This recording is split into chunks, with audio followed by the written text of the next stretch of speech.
What is going on, everybody? Just a quick note at the top of episode 240. I did it again. My audio came through my headphones for this episode instead of through my microphone. So apologies for the poor audio quality. We'll put some safeguards in place going forward so this doesn't happen again. So we appreciate your understanding and enjoy the episode. 1, 2, 3, 4.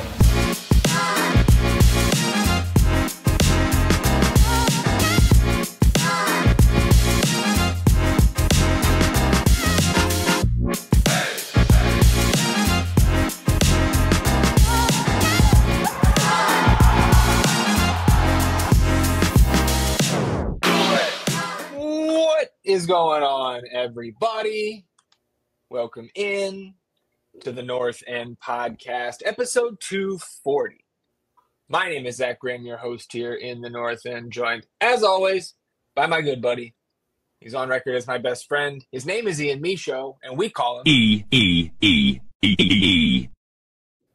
E.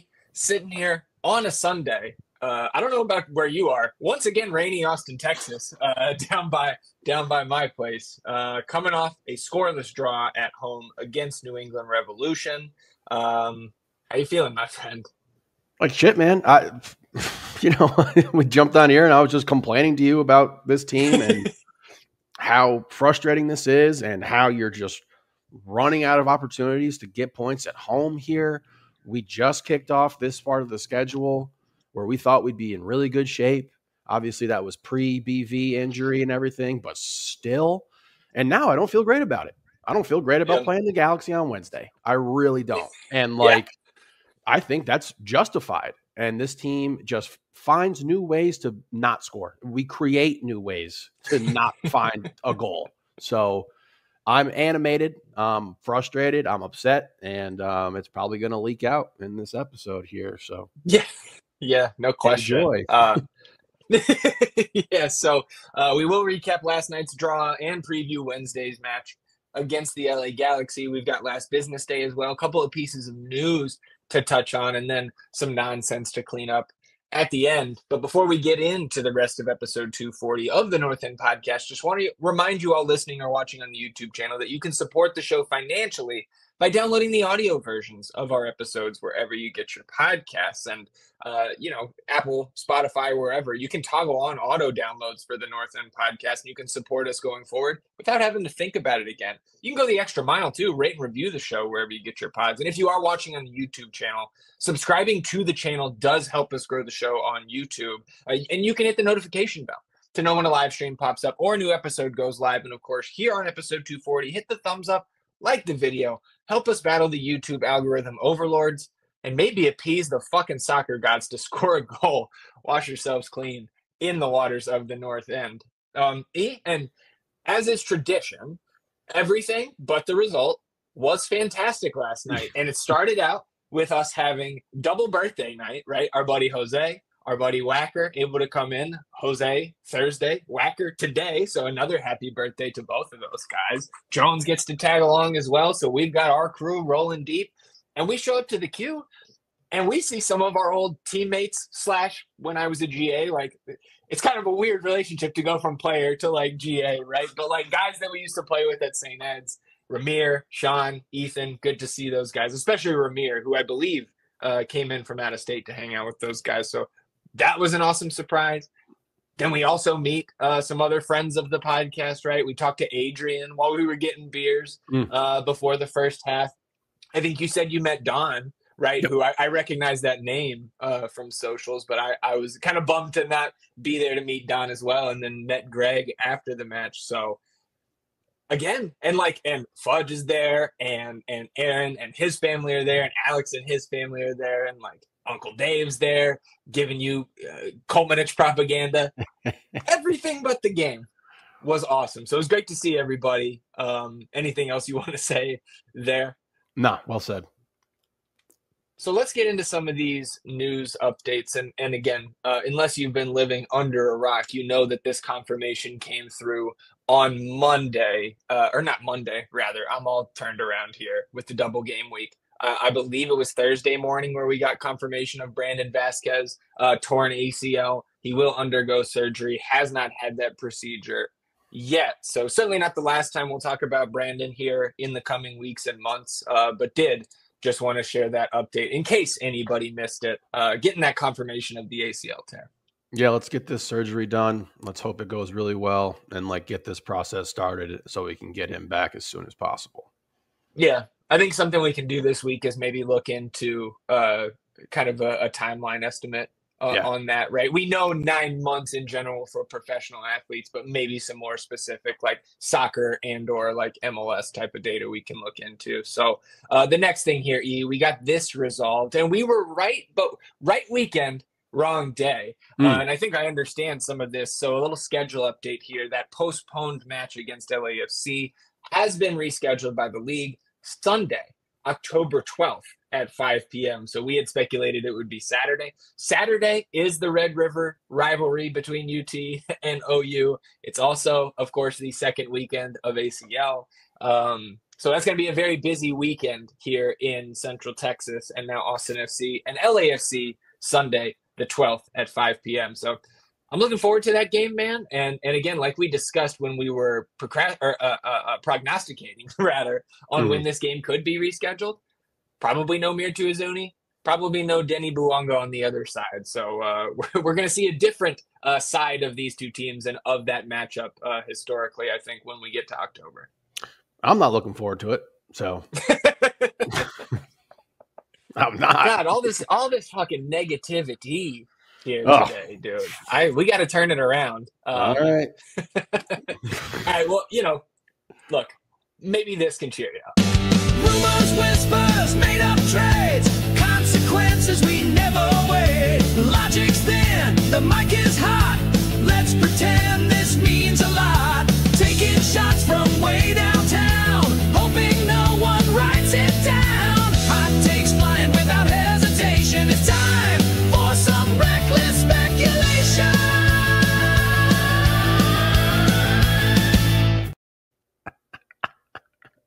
There you go. Oh, 10-10. That's a 10 out of 10 right there. New segment here. Look, when we start talking about some of these things, like I just randomly say on a Monday afternoon, what if Ilie retired? Or like some of our more concrete rumors, like talking about Diego Palacios. We're going to put that disclaimer before we talk about any of this shit. And I actually looked into podcast law here. It is illegal. It is illegal to aggregate things that we say after we play that song. Oh, look, it's in the bylaws. That's true. Yep. I've heard of that. It's very obscure law, but I am aware of it. Yes. So I don't know where this falls on the reckless speculation scale, but this is a fact that during the game on Tuesday night against San Jose, Jáder Obrian was on Instagram. Of course, we talked about him getting left at home for that match. And he was on Instagram liking posts by the opponent of them scoring goals against Austin FC. On the surface, this is a horrific look. Yeah. And to me, the only thing that I could think of with like an excuse here from Obi would be that this was a goal that Chicho scored. They're both Colombians. Maybe they're boys. I don't know. Trying to find a benefit to give this guy a benefit of the doubt, rather. This is a bad look, especially when you couple it with Verde Nation reporting that, or not reporting, but kind of reposting, putting this on our radar, that there are separate reports that Obrian is receiving interest from Deportivo Independiente Medellin. This is Medellin apparently is a club that has tracked him for 3 transfer windows. And in addition to that, Atlético Nacional showed interest in Jáder back in May. So look, man, this is where I'm going to really recklessly speculate here. You get him staying home, right? Not coming on the trip to San Jose. Then you get the mid-game likes. Then you get this transfer rumor. And then Obi is active last night. And I did see on his Instagram, he posted on his IG stories, like, we're ready, green heart, black heart, just kind of your typical pregame post. But then last night, man, we're hunting for a goal. And I'm not saying that he is somebody who should have been subbed in, but it's not turning my reckless speculation meter down that he did not play last night. Yes. So again, the window's open in 10 days from tomorrow. So this, I mean, there is a little bit of smoke here, and Hot Air is the one that's trying to light a match. Yeah, I mean, I'll start with the like. Just come on, dude. Like, why? You know people are going to see this, dude. Like, you know it's going to be a thing. I just don't. So now he's got one opposing Instagram post like and 0 goal contributions this season. So that's really fucking great. He's on the Rigoni scale. Just, I mean, like, it's such a bad look. It's so stupid. It's not what we need in any way, shape, or form. I just can't wrap my head around being this dumb. I just can't. Like, I can't do it. I don't know how to do it. So, and then looking at the rumor stuff, man, yeah, I'm fine with it. If he's, potentially on his way out, and we talked about if you get a sale. Yeah, I mean, of course, if you sell him, it was a guy we got in the re-entry draft in the second round, right? Come on. Like, of course I would take a profit on this and get him out of here. And, we're struggling to score goals, and he wasn't in Dallas when Nico was there. Did they have any overlap there?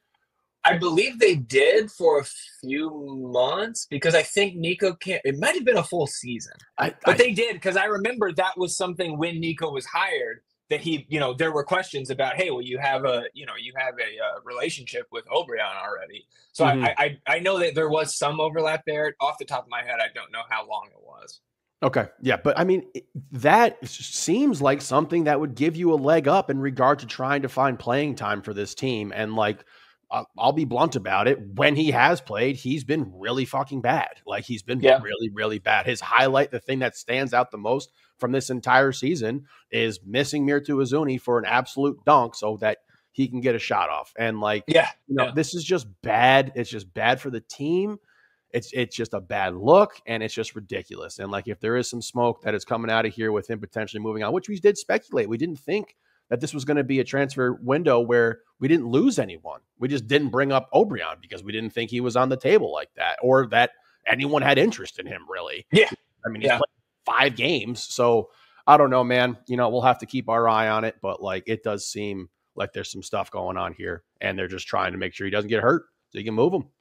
Yeah. Well, and he's taking up an international roster slot, and those are at a premium. And if, again, for me, this is nothing against the player. Like, he was our leading goal scorer last year.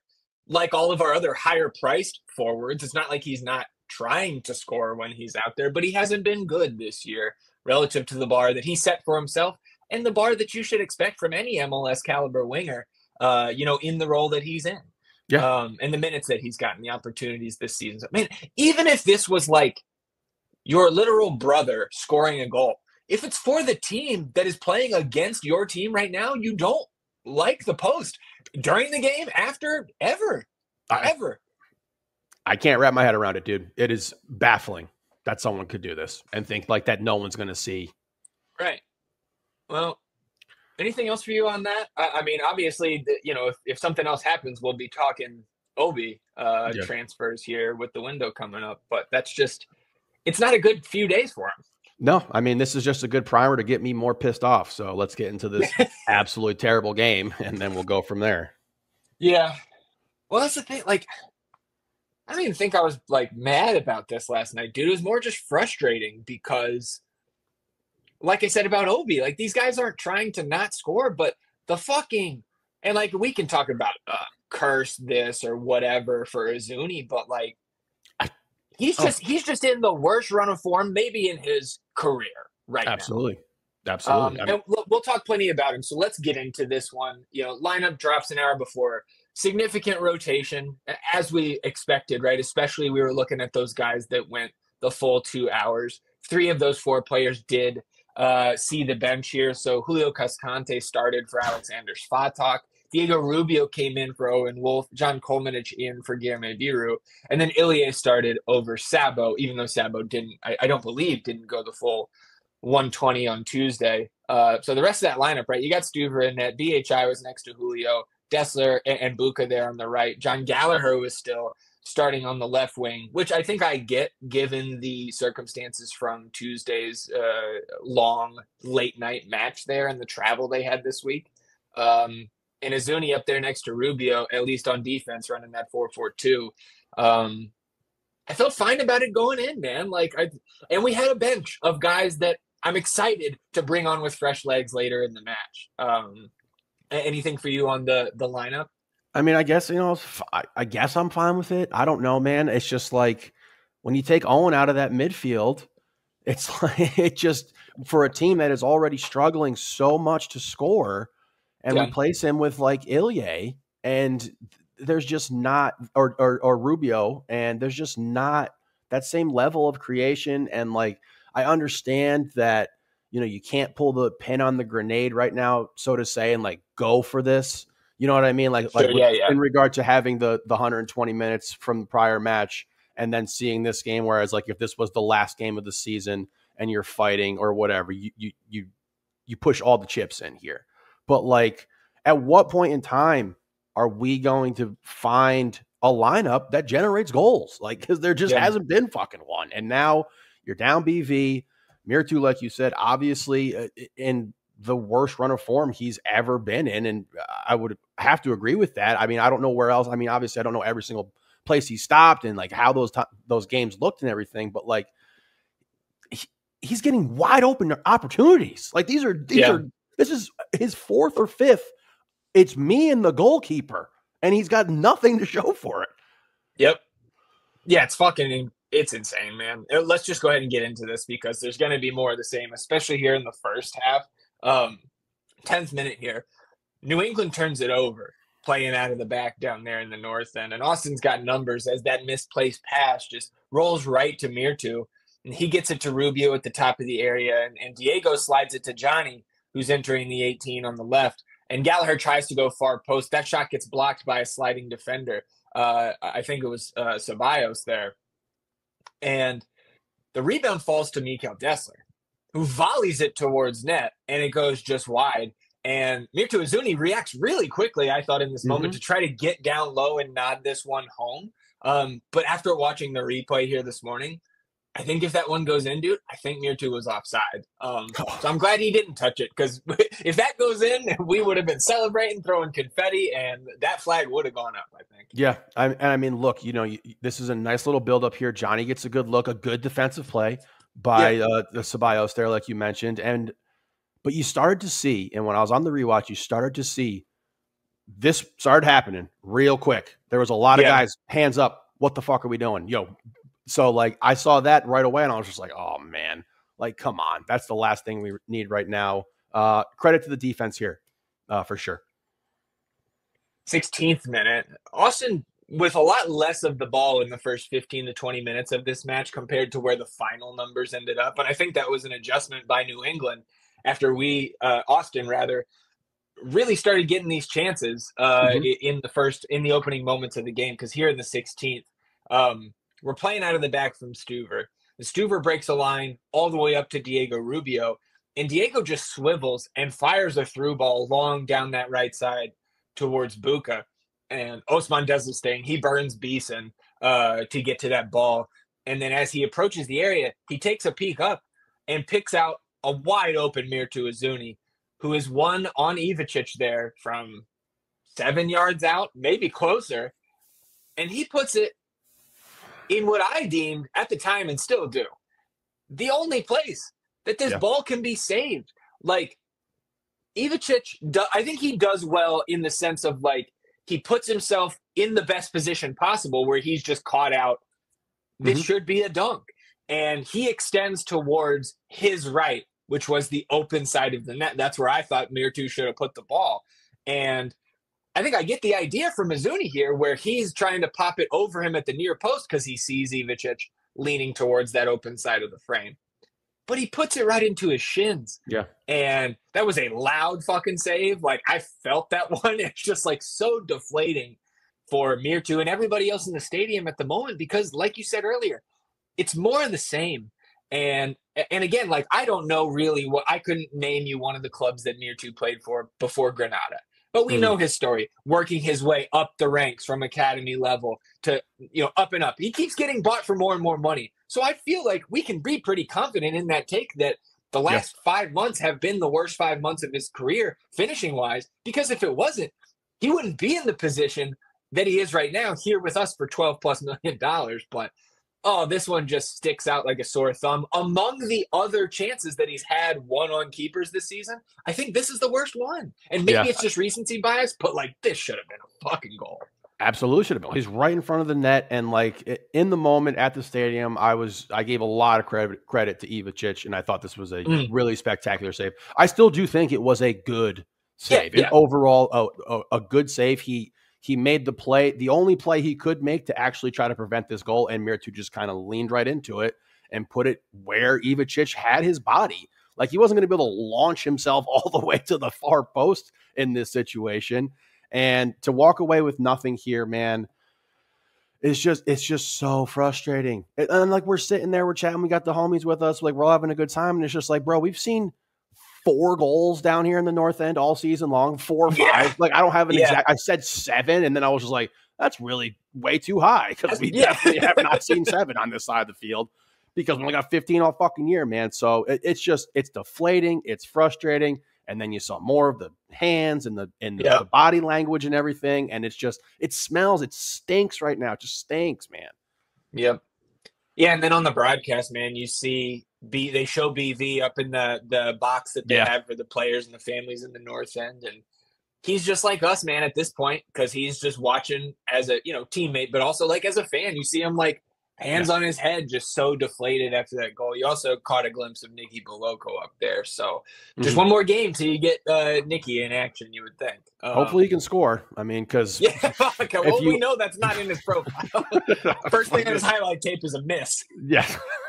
So, I mean, like, you take into account the Open Cup, right? This is 300 consecutive minutes without an open play goal. A goal from open play.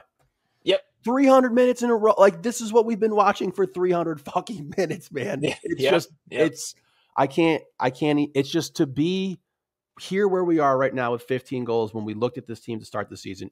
I literally would not have been able to fathom it. I mean, is it fair to say, though, that last night was an improvement on the scoreless minutes that have led up to this 90 we saw last night? Sure. It's a departure from the style. They did play differently. I think it was much more direct. I think it was much more vertical. And you create 5 big chances on the night, which has to be matching or setting a new season high. Yeah. Right? But the thing that doesn't change is the fucking 0 on the scoreboard from open play. And that's what matters.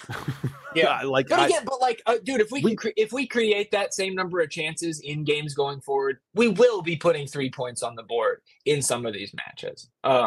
Okay. I mean, we've had these games sprinkled in throughout the entire season where it's been like, okay, this game we have generated X amount of really good chances. And I don't know if 5 is the most we've had all season or not. But like, it just feels like every now and again, and then it's like, yes, we're creating chances. That's happening. Should we eventually regress or progress towards being able to score some goals? And it just hasn't come. So I don't know anymore. I'm just tired of banging my head against the wall and being like, yes, it's eventually going to come. Yeah. I mean, that was, I think, the fourth or fifth highest XG number we have in a game this year. It was like the 6th most. It was like 4th most shots, 6th most shots on target. So again, it was up there. You just still can't finish. So like, and then you flip it around here, where the Revs don't have a ton in the first half, but when they do, it's because of the former MVP. In the 24th minute, they take a quick throw there on the near sideline to the broadcast camera. That throw goes right to Carlos Heel.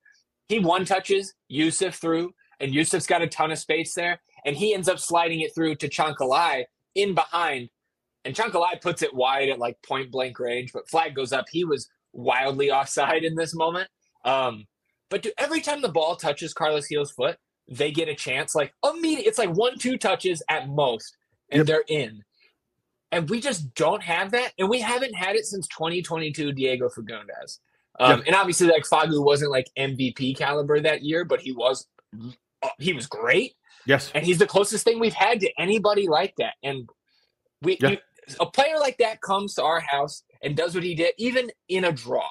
where nobody scores. And Mm-hmm. it's just like, that guy's the most talented guy on the field, man.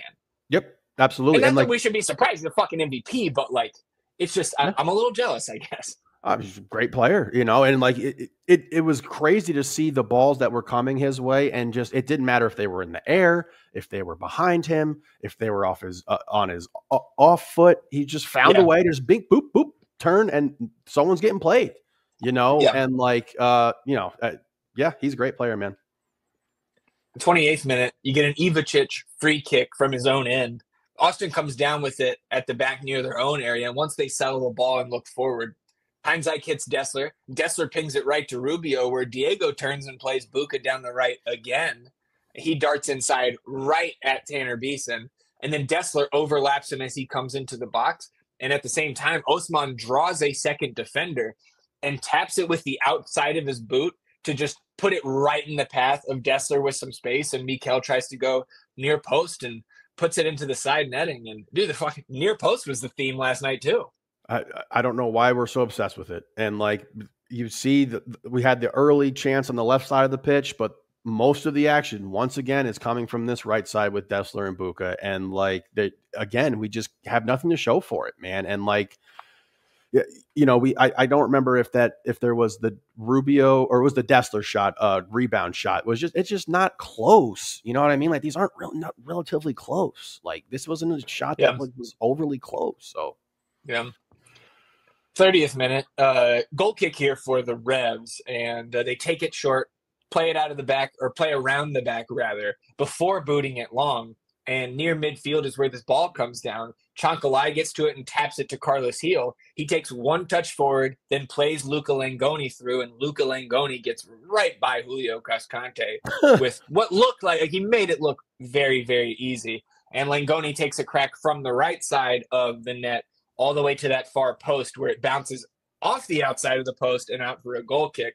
Very lucky to get away unscathed there. And Brad Stuver's face told it all on the replay. I think you were laughing at his face when they showed it in the stadium. It was great to see that. Yeah, this is a great look for them. And like what we talked about just moments before here, Heel just getting dudes into dangerous spots, dangerous positions, and giving them a chance. Yep. Next minute, you get a yellow card to Fofana for stepping on Dessler near midfield on a challenge. And then in the 37th minute, Austin again with a nice build out of the back, right? Just like more direct, more quick type of attacks and build up plays here in the first half. Able to break lines and start a fast break in this moment. This time it was Kolmanich springing Danny free. And I think we all thought this was offside from our vantage point in the north end, but the flag stays down and Danny drags this one across the top of the box. And then when he pulls the trigger, it gets deflected out for a corner. And again, like I thought once that shot went up, that flag was going to go up, but it didn't. We got the corner out of it, but nothing doing there. But again, like these fast breaks, this is, at least for me, man, this is what I want to see with the personnel that we have, because we talked about it on Wednesday, right? We're like, Mirtu's not that hold up guy. He's not really that target man that BV is. So you got to change some things. And we saw those changes, and they generated the chances that just can't fucking finish, which is the goddamn theme of the season. Like, how many times have we said that this season on the pod? Hundreds at this point. Absolutely. You know, and like the year prior to this, we weren't creating chances and we weren't scoring goals. So it was just like we would take whatever we could get. But we are getting these opportunities, man. And it's just I don't have an answer for it. I don't think most people have an answer for it. I think you've heard stuff from Nico that's just like, yeah, I also don't know why we can't score. Like, you know, he's not flat out saying that, but like, right, it's a confusing situation as to why we're the lowest scoring team in the league, man. It's bonkers. 15 goals in 21 games is crazy. Oh, and like, I don't know, man, with the way you are underperforming your XG last night. Of course, we know it's silly to look at a one-game sample and think that is, you know, an accurate depiction 100% of the way. But like the sample that we have on the season, underperforming your XG now, it's got to be like 12 goals now. And 13. last night you create 5 big chances. So last night in a vacuum, in that match, I don't think I personally have much animosity towards the coaching staff, because the tactics and the player personnel that they put out there generated enough I don't know about win, but to fucking score, man. And like to me, last night not being able to score was just 100% on the players. Because again, the chances and the shot, 19 shots, like I mentioned, it's I don't know, just last night alone, I put a lot of the blame on those guys who were out there not being able to execute. Yeah, just not finishing the job. And it's not just one guy; it's multiple dudes. I'm not trying to blame Nico for last night for sure. I'm not on that board. Like at some point in time, you have to find a way to score a goal if you're a player. Like you just have to. Yeah. In stoppage here, you get a yellow card to Danny, which I know Uncle Dave had the replay and we were watching in slow-mo at halftime up on the concourse. It looked like that dude totally flopped when Danny just kind of bumped his shoulder into his chest. Gets a yellow card. Okay, whatever. What I was more upset about, honestly, was the ref letting this go 2 minutes of stoppage. This went over by like almost a full minute. And like Kolmanich looks like he kind of slips. We were calling for a foul in the moment. On the replay, he may have just slipped on the ball here, but Carlos Heel gets on it, plays Langoni through, and Stuver saves that shot out for a throw, and the final whistle blows. But like, if we had gotten scored on, oh my God, almost a minute over the time that was given, after the extra time you're giving on this stoppage is because of a flop that you got fooled on. Yeah. Oh, I was gonna burn that motherfucker down, dude. It would have been bad. And like I saw this initially happen, and I saw who it was, and I was like, oh, it's Danny. And I was like, okay, he definitely did something. And then we see the replay, courtesy of Uncle Dave, and I think a few other people showed us as well. Yeah. And there's nothing there. And the ref wasn't great. Didn't impact the game. Wasn't the reason that this was a 0-0 draw, but he still just was not good in what he was trying to do out there. I thought he was very inconsistent. And for this to go that far over in this first half, it's just like, when are we going to get some clarity and I know it's not a black and white thing because so much takes place within the half that has to be considered and everything. But when is it just going to be more definitive where it's just like, you're getting 2 minutes and that's it in the first half and we're done? Yeah. I mean, it's just again, it's like the fact that it's up to each individual official. Like you and I are still here, sitting here searching. I think we're just searching for things to be mad about. Yeah, I was definitely doing that in the stands last night. Yeah, I was going to say I'm definitely misplacing my anger right now. So no changes coming out of the half. We'll pick it up in the 52nd minute where Mikael Dessler breaks up a pass here, like pretty much in the offensive third for Austin. He slips Mirtu through, going from left to right, and Azuni tries to turn and shoot, but really can't get his hips around square, so like that shot attempt goes wide. And then the 57th minute, we see some of the earliest subs I think we've seen this season, a triple sub in the 57th minute. Taylor, Svatak, and Savovich in for Ilya, Dessler, and Julio. Of course, the honorary Gallagher moving to right back substitution there. I thought it was a little bit telling that Julio comes out that early. You know, is that this is his first appearance, I think, since coming off injured in late May or early June, whenever. I think it was late May. But like he didn't look good. Like there wasn't a ton of chances that New England had running at our back line, and it felt like every time they're going right at his ass. So like he didn't make a case for more to break into the starting lineup consistently, I don't think. No, he better not even be in actual consideration for that. Like when we're playing our choice 11 and not a rotated team. Like people are just running past him, dude. They're running right by. He's slow. He's slow. And like when you're slow and you also aren't someone who is very savvy with your positioning on defense, that is not good. Like it's really not good, because I think it was in the first half, maybe on the Langoni breakaway. He's like trying to figure out how he's going to approach this. Then he turns his back completely. And then by the time he does that, the dude's just running by him. Yeah. And like, you know, something we also talked about before we jumped on was just like, we would be wooden spoon contenders without Bradley Scott-Stuver. This team would be bottom of the barrel if we did not have Bradley Scott-Stuver or a keeper of his caliber back there dealing with the shit that he has to do. If you just put an average MLS keeper back there, we're getting smoked. Yeah, I'm with you. 61st minute, Leo Campana comes in for Tomas Chankalai. In 67th minute, Austin playing out of the back here again and progressing through the midfield with both Savovich and Danny. they work it to the right for Buka, and Danny then matriculates over, and he makes a cut like kind of through the top corner, right corner of the box there, and he kind of loses his footing, maybe went down a little bit easy, feeling some contact, but then the loose ball is just sitting there inside the 18, and Buka picks that one up, and he cracks a shot that rockets off that near post and out. So again, the near post was also a theme last night. It's been a theme with Buka pretty much his entire time here. It feels like, is Brandon Vasquez the only one who is confident enough to try to shoot far post, dude? Like, I don't know. I mean, Johnny did a couple of times in the first half, just got blocked. We also get Wolf in for Rubio here in the 67th. But again, I mean, we hit the post 3 times yesterday, at least twice, because I know Mirtu has one coming up. Yeah, man. I don't know why Buka seems allergic to going far post. Because, I don't think he has a single attempt where he's gone far post, where there's been situations to do it. He usually is just trying to sneak these in near post with a lot of power and a lot of pep. And, like, Ivicic is in a good position here to be able to handle that. And I don't know why we're not trying to hit far post. I think even the most basic soccer, strategies involve going to the far post, because that's where you have chances for rebounds. Guys being over there in that position to be able to run onto the ball if it's not actually on target or what have you. So I don't know, man. I wish I fucking knew why we can't score. Yeah. 74th minute. Austin turns New England over at the back again. It's great effort by Robert Taylor here. Multiple efforts to jar this ball loose and then win the physical battle to get onto the loose ball. And he plays like a little cheeky back heel too, to play Owen into that left side of the 18. And as Owen approaches the 6-yard box, feels some contract from Ceballos and goes down. And like, I didn't think in the moment there was enough for a call there. I don't think there's enough on the replay to be really arguing for a pen.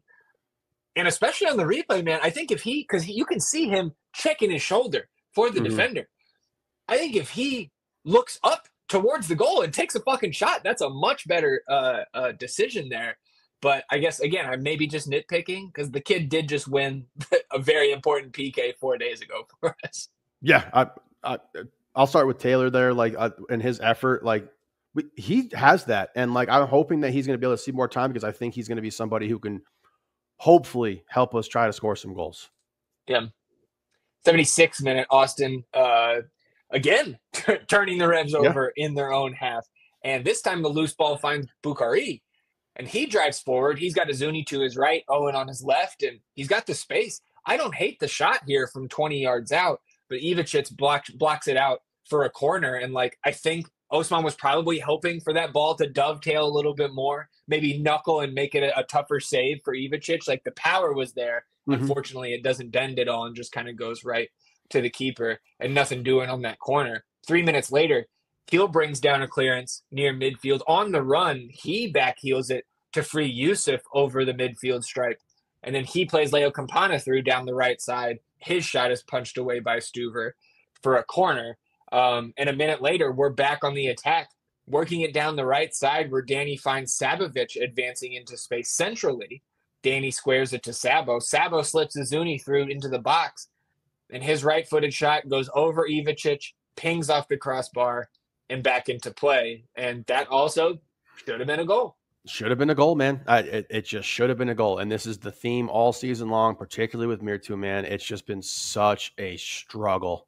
And, like, on the last episode, we're chatting about the BV injury and the implications, and I felt that we were uniquely equipped to mitigate the loss of BV. And I've seen folks talking about, this potentially unleashing Mirtu. And at this point, I kind of felt that way too. But I also said, we're going to learn who you are one way or another. Now we're going to figure this thing out, because, like, you're the option now. You're the guy who's going to have to score for us.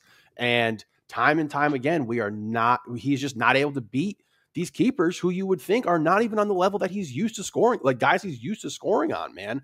And it's just so frustrating to watch and, like, to root for this right now, because again, at least if we had been scoring and the games are fun, like that, there's some excitement there. But, like, we're talking to people in the section who are like, yeah, I'm getting rid of my season tickets next year, man. Yep. Like, fuck. Yep. Like, that's not what I don't want to hear that shit. Like, this is, And you brought it up first, man. It was like, you see these teams who are in positions that they don't make the playoffs and they're down consistently. And like, you eventually lose the full throated support.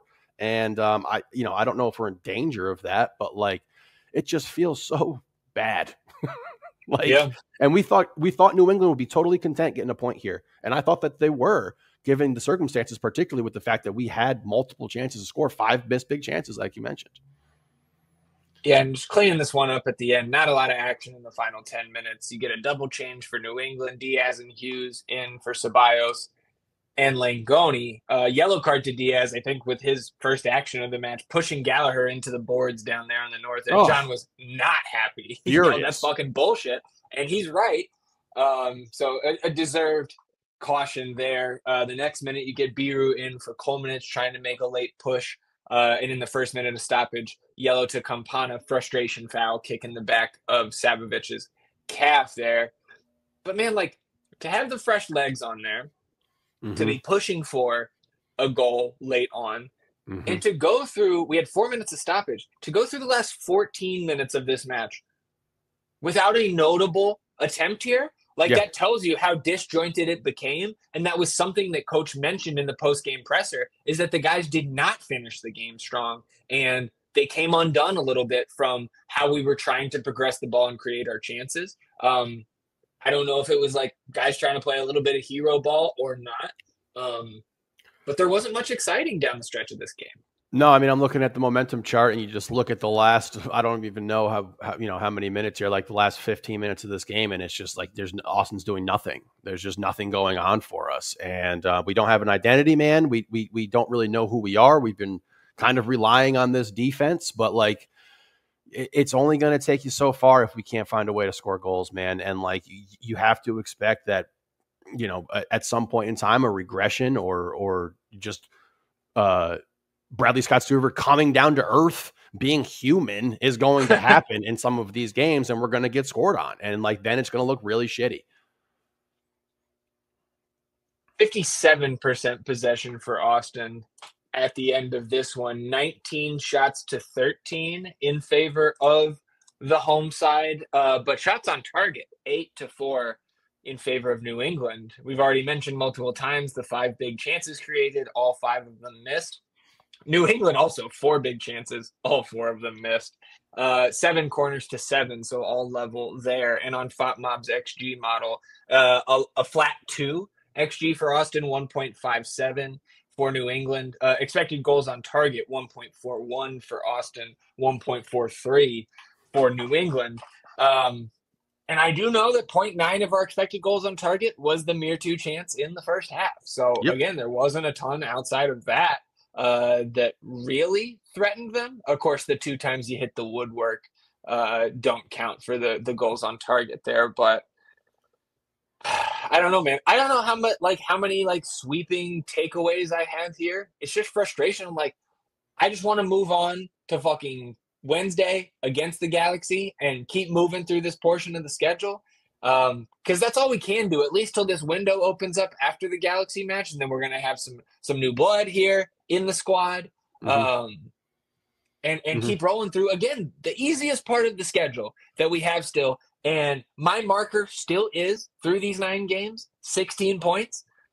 We got 1 last night. That really should have been 3. And now, again, you're going to have to pick up 3 points on the road against some of these teams where you're not going to be huge underdogs, but you're probably not favored in any of these road matches, no matter who you're playing.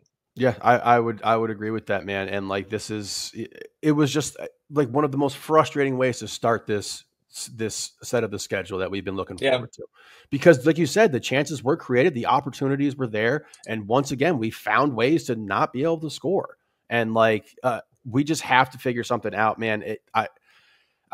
And I agree. I thought that the strategy, the game plan going into this match, what Nico and his staff had, it worked. It genuinely did create opportunities for this team. And this plague that we cannot just score, man, it's mind-boggling. And now, like, I'm just fucking making myself more depressed looking at our stats and everything. And like, now with BV gone, we have, 10 goals combined with available players. So it's like, and Biru's your leader with 2. Biru's got 2. He's our fucking leader from left back, man. So It's frustrating. It's just really, really, really frustrating.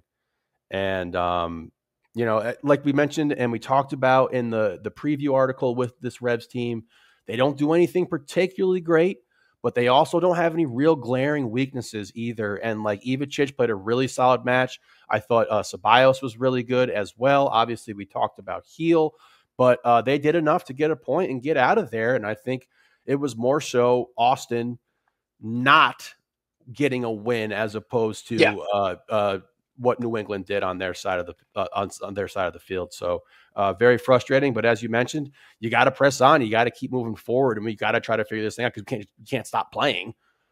Yeah. Yep. Anything else for you on this match?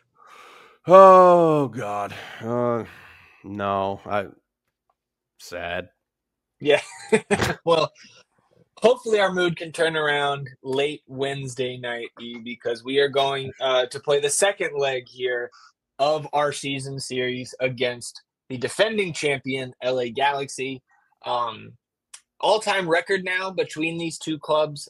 For Austin, 3 wins, 1 draw, and 5 losses. Of course, that matchup on April 19th of this year was a 1-0 win at Q2 Stadium for the Verde and Black. Brandon Vasquez in that match missed a penalty, but then scored the winner in the 81st minute. That was also the match, where BHI got that like rogue red card in stoppage time. And again, like thinking about him getting that fucking red card and then what Chicho Arango did on Tuesday night, like just comparing those two, like, come on, man.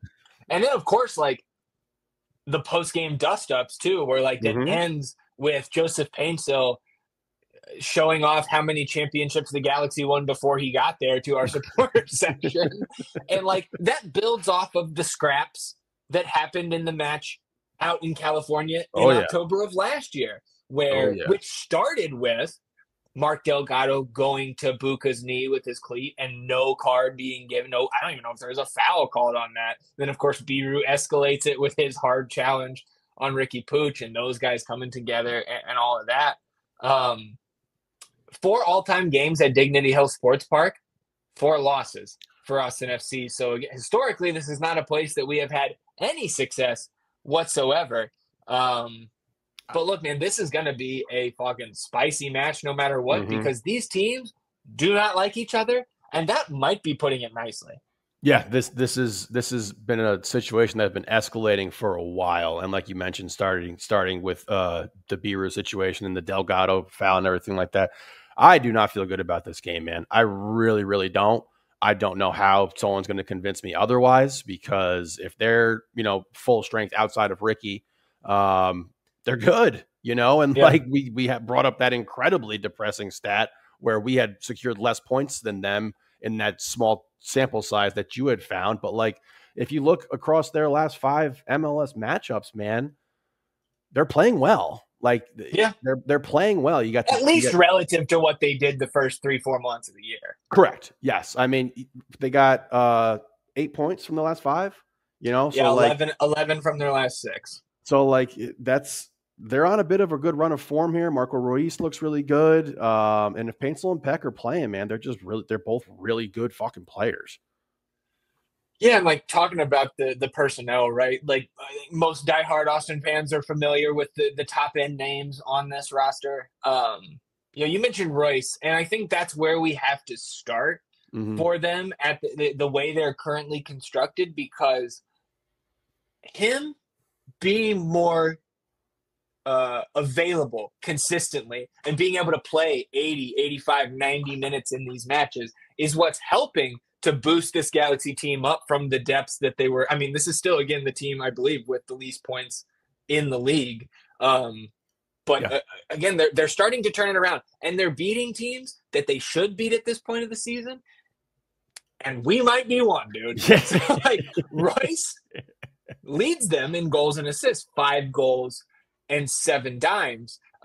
Gabriel Peck, of course, having a big-time down year compared to the massive numbers he put up last year next to Pooch and company. He's got 3 goals and 3 assists and 19 starts. Joseph Painsil is now healthy as well. So they've got the 2 DP wingers ready to go. And again, you're seeing that start to build some more chemistry with Royce in the middle there. Paintsil up to 3 goals with 1 assist in his 13 starts.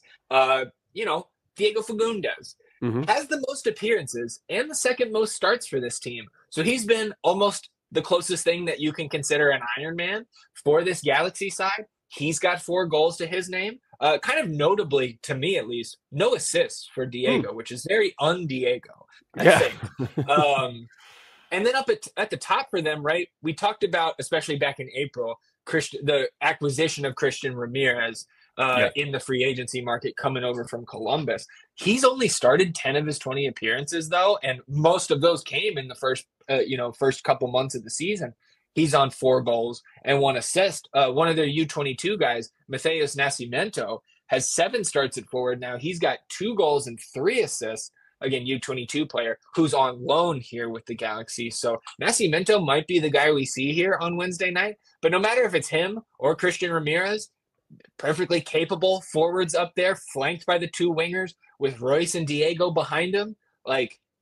This is they're still giving it up so sweet at the back. So I do think we score on Wednesday. But keeping these guys off the scoreboard, I think, is going to be a tougher task, certainly than it was back in April.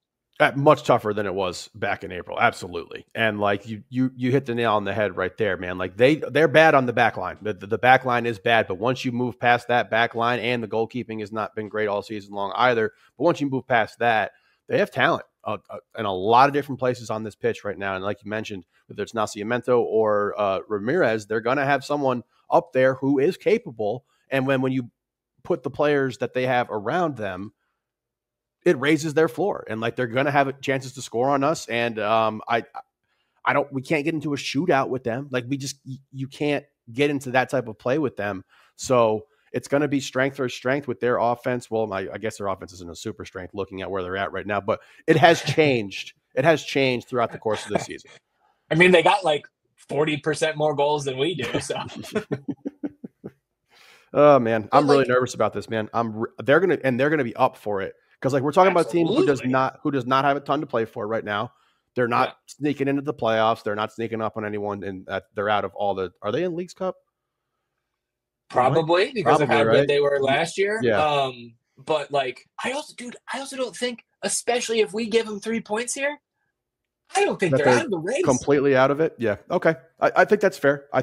But they will have that extra added level of motivation here for this matchup because these teams don't like each other. And I don't think Joseph Paintsil forgot going, berserk at Q in April. And he's going to want to show out. So we're going to have our hands full, man. This is not when we had started looking at this section of the schedule earlier, this was a much juicier looking game than it is now, in my opinion. Yeah. And, they're 8th in possession in the league right now, 53.1%. I think some of that is a factor of being behind in a lot of these games to this point of the year. The rest of their offensive numbers are just in the toilet, as you can imagine, being the team with now. I guess they are now tied with St. Louis City, but St. Louis City a game in hand in terms of the wooden spoon here, 15 points. Defensive numbers, of course, with the most goals conceded in MLS. They're also 4th in XG conceded, so those 43 goals are not some crazy outlier. They're bottom half in the league in interceptions, successful tackles, clearances, possession 1 in the final third, right? So they're not having success pressuring the ball up top. And most of those, I said bottom half, most of those are bottom 5 ranks, but just to corral it all into one there, all bottom half. But also to be fair to them, right, over the wide view of the XG table that you get here on FlopMob, right, the XG table has them underperforming by 9 points. So the XG table would have them on 24. For what it's worth, it would have Austin on 31. Austin in the real table, the one that fucking matters, 27 points. Anything else for you on the Galaxy side of things here?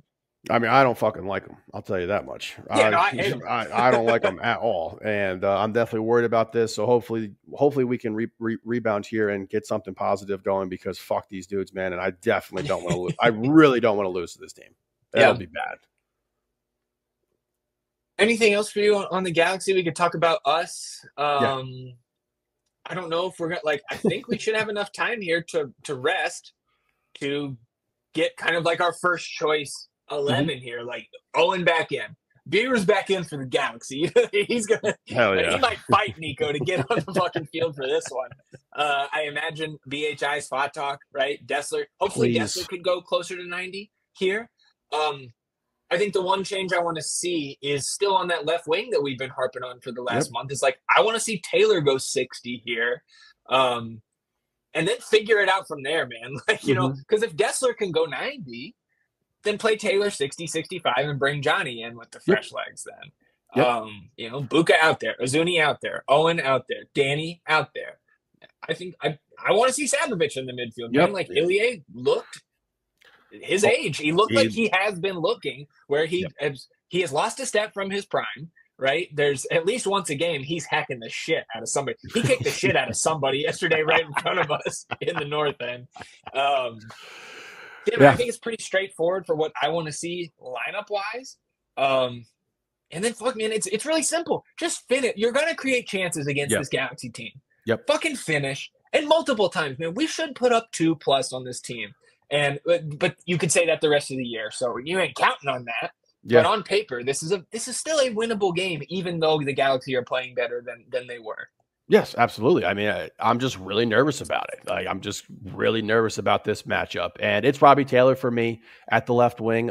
And that's no fault of Johnny's. Nobody has been scoring goals for this team. We have to try to find some way to put some past the keeper. And what we've seen from Robbie Taylor has been very encouraging. And I think I was saying it at some level of drunkenness last night, that I don't think the gap, however large the gap is between Johnny and Robbie Taylor, is as significant as it is when you're able to just bring in fresh Johnny for Dessler and let him be in that right fullback position and full go, ready to go here. I think it's more advantageous to have Taylor, like you mentioned, get 60, whatever he can give us there. And we go from there, man.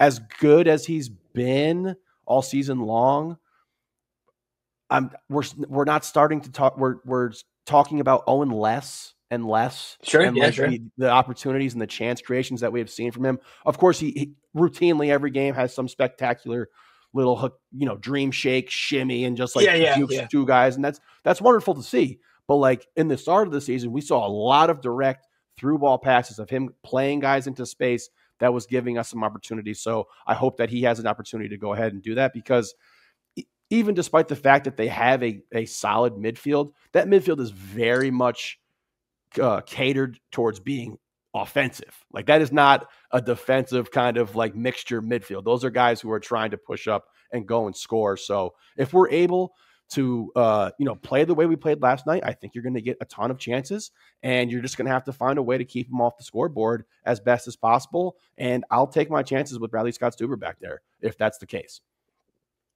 Yeah, same here, man. So unless you have anything else to add on our side of things, is Austin FC winning on Wednesday? I'll let you go first on this one. I came in hot, and I said what I said before we jumped on here. I got to process. Okay. Yeah. You center yourself. Yeah. I'll come back to you.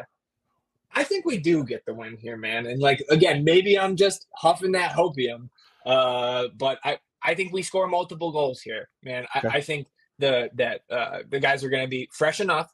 Buka, Ozuni, hopefully Taylor, Owen back in there.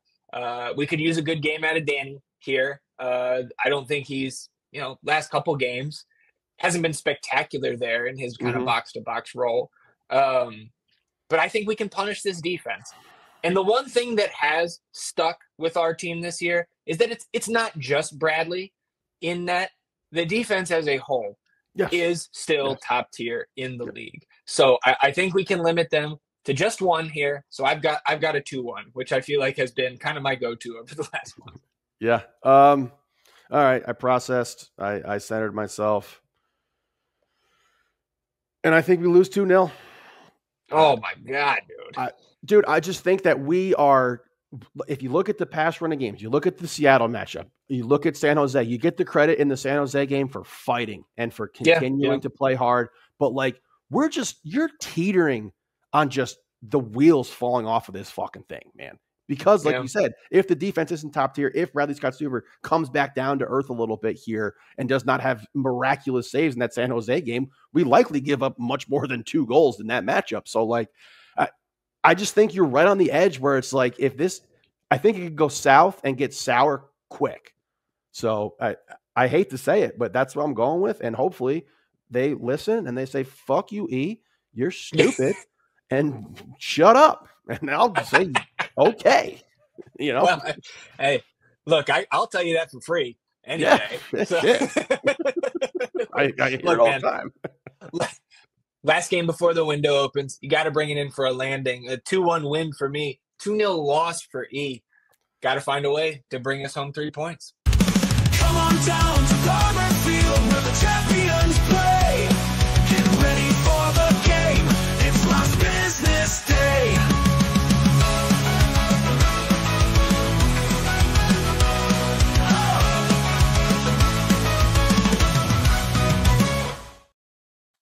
Last business day here on episode 240 of the North End Podcast, E, and kind of crazy that the second team had such a worse weekend than we did, man. I mean, they just get absolutely torched at home here.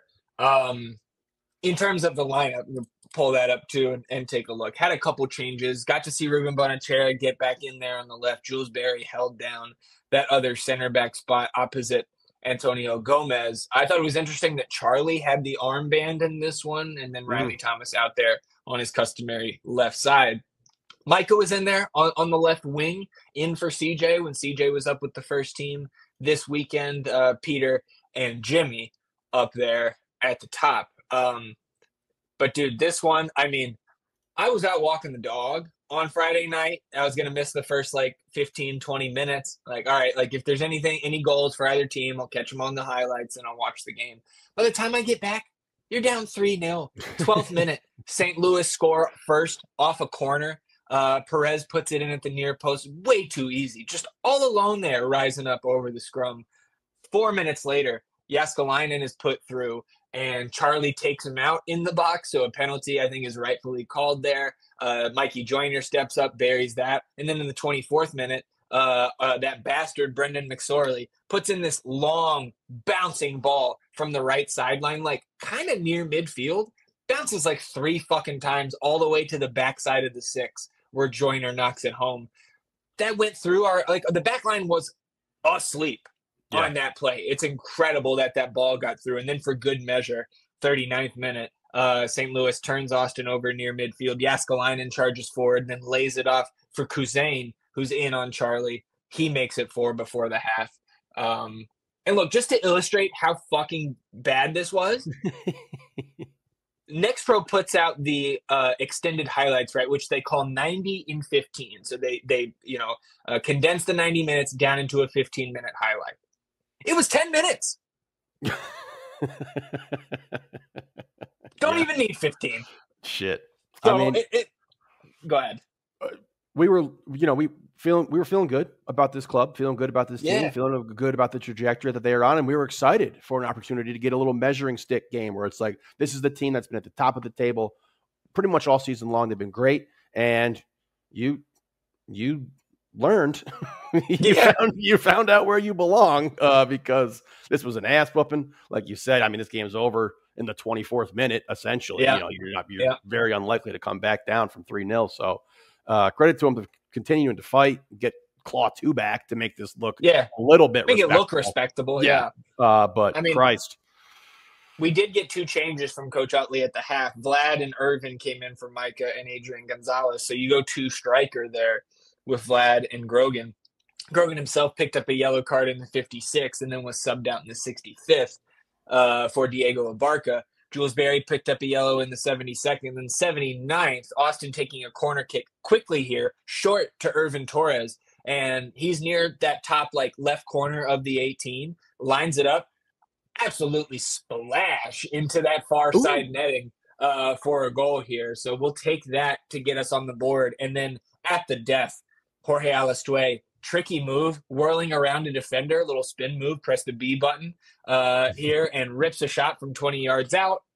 goes in the back of the net. So like you said, 4-2 here, helping out the goal differential. But what I see here on St. Louis City 2's box score in the stats, 4 big chances, 0 missed. Hey, can our first team do something close to that one of these days? Like, fucking Christ, dude. Yeah, that must be. I remember really the days when we could do something like that. It was years ago. It was the best of times. Oh, man. So second team is back in action this coming Sunday, going on the road to Real Monarchs up there in the elevation. So we will preview that match on Thursday's episode, because we have that midweek match against the Galaxy on Wednesday night. So we'll close out episode 240 with a little bit of the nonsense. Best ball scores have not been calculated yet. There is still St. Louis and Portland here tonight on Sunday Night Soccer. I eyeballed those scores, though, E. I think we smashed this week, and I think we have a chance to be taking over the top spot. So we'll of course, have those posted to the socials on Monday and update on Thursday's episode where the table stands. But if you tail the picks here this weekend, another weekend of profit here at the books. It was a little unfortunate. You could see Mirtu, our cover boy. We did push a lot of chips in on Mirtu Azuni scoring. So that miss was extra painful for us. And then it was a double kick in the nuts, E. When you look at the underdog entry, the other 2 props hit by halftime. Yep. And we're sitting there like, well, we would have this cashed if Azuni just taps it home. So you miss the underdog entry by an Azuni goal, but the picks come through. You add 3.98 units here at the books. You get a win by the Loons. Our Los Angeles parlay comes through, and the goal scorers went off: Evander, Mokhtar, Dreyer, Morris. You love to see that. So almost 4 units to the good here. And we will, of course, have some midweek picks here with the Wednesday slate. So you can come back to the northendpodcast.com Wednesday morning to see what we're rolling with in the midweek games. And, of course, the match preview article for Wednesday's match will be posted early this week at the northendpodcast.com. E, anything else for you before we shut it down here on episode 240? No, sir. All right, everybody. Appreciate you sticking with us. And you would think that the team appreciates you sticking with them, too, at this point of the year. We will be back on Thursday to recap Austin FC's road trip out to Carson to take on LA Galaxy late on Wednesday night. We will preview the second team's match at Real Monarchs. Maybe we're previewing some all-star festivities, because that is coming up after this week. And, of course, talking about everything else that happens in the Austin FC universe between now and then. Keep your eyes out on Smoke Watch here this week as the window approaches. And we'll see you back here on Thursday for another episode. Until then, he's E, and I'm Zach. Vamos Austin FC, everybody. Goodbye.